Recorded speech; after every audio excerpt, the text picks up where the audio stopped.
మనము చాలా పెద్ద కష్టంలోకి పడిపోయినప్పుడు, పైకి లేవలేనటువంటి స్థితిలో ఉన్నప్పుడు మనకి ఎవ్వరూ తోడు రారండి. కానీ ఒక్కళ్ళు మాత్రం తప్పకుండా వస్తారు. ఎవరో చెప్పుకొని చూద్దాం.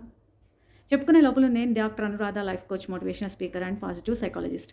నా ఛానల్ మార్క్ 3 మినిట్ మోటివేషన్‌లో ఇలాంటి ఎన్నో సృజనాత్మకమైన విషయాలు, ప్రేరణాత్మకమైన కథలు చెప్పడం జరుగుతుంది. ఆ ఒక్క చేయి, ఒక్క వ్యక్తి మన పక్కన నిలబడతారు. అతనెవరో తెలుసా అండి? నిజమైన స్నేహితుడు. A friend in need is a friend in deed అంటారు. అలాంటి నిజమైన ప్రాణ స్నేహితుడు ఎవరైనా మీతో ఉంటే కామెంట్ సెక్షన్‌లో నాతో పంచుకోవచ్చు. అలాంటి ఒక మంచి ఫ్రెండ్స్ స్టోరీ ఇప్పుడు నేను మీతో పంచుకోదలుచుకున్నాను. అనగనగా ఒక అడవి. అడవిలో 4 జంతువులు. జంతువులు వేరే అయినా వాళ్ళ బంధం మాత్రం విడదీయలేనిది.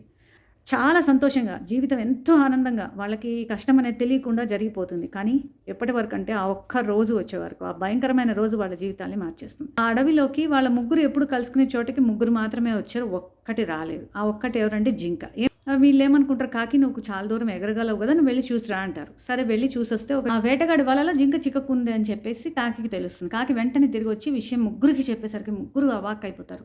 అరే ఇప్పుడు ఎలాగా, we have to act fast, we have to plan something అని అనుకుంటాయి. సరే గబగబా వెళ్ళాలి కదా. కాకేమో ఎలుకని తీసుకొని వెళ్ళిపోతుంది. టాటాస్ మెల్లగా నడుచుకుంటూ వస్తుంది.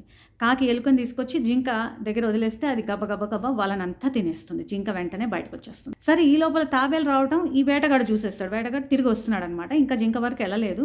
తాబేలుని చూస్తాయి. అరే మనకు అక్కడ జింక దొరికింది, ఇక్కడ తాబేలు, ఈరోజు బాలే ఉంది మన పని అని చెప్పేసి ఈ తాబేలుకి తాడు కట్టేస్తాయి.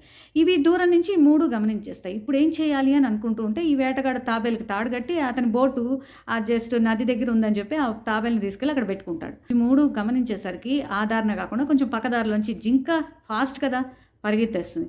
ఆ కాకేమో ఆకాశంలో ఎగిరిపోతుంది. ఈ ఏలుకేమో సరసర అని మెల్లగా వచ్చేస్తుంది. వచ్చేసేసి ఈ వేటగాడు ఈ జింక దగ్గరికి వచ్చే కంటే ముందే ఇవన్నీ వెళ్ళిపోయి అక్కడ చేరిపోతాయి. ఇక్కడ వీడు చూసేసరికి జింక మాయం. అరే జింక ఎక్కడికి పోయింది అని అనుకుంటాడు. సరే ఏదో ఒకటిలే కనీసం తాబేలన్నా ఉందని చెప్పి తాబేలు దగ్గరికి వస్తే జింక నదిలో చచ్చిపడి ఉన్నట్టు కనిపిస్తుంది. అర్రే సూపరు, ఇది బాగుంది, అక్కడ మిస్ అయింది అనుకున్నాను అని చెప్పి వీడు ఇంకా జింకని తాబేల్ని తనతో పాటు తీసుకెళ్దామని వస్తూ ఉంటాడు. ఈ లోపల ఏం చేస్తుంది, ఈ ఎలుక ఆల్రెడీ అక్కడ తాబేలు దగ్గర చేరుంది కదా, సరసర అని వచ్చి అది కొరికేస్తుంది తాడిని. తాబేలు మెల్లగా నీళ్ళలోకి జారుకుంటుంది. అది జారుతుందో లేదో కాకేమో పైనుంచి పైకి ఎగిరిపోతుంది. అది సిగ్నల్ అనమాట జింకకి. అప్పుడు జింక ఏం చేస్తుంది, నదిలో చచ్చిపడిన జింక సప్పని లేచేసేసి అక్కడి నుంచి జర అని పరిగెత్తేస్తుంది అడవిలోకి.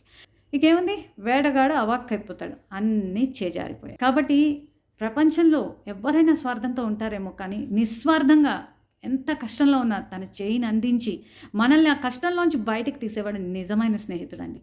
అలాంటి స్నేహితులు మీకు ఒక గొప్ప ఆస్తి. అలాంటి వాడు ఉంటే మాత్రం జీవితంలో తప్పకుండా కాపాడుకోండి. అతని ఫ్రెండ్షిప్ని, అతన్ని ఎప్పుడూ వదులుకోవద్దు.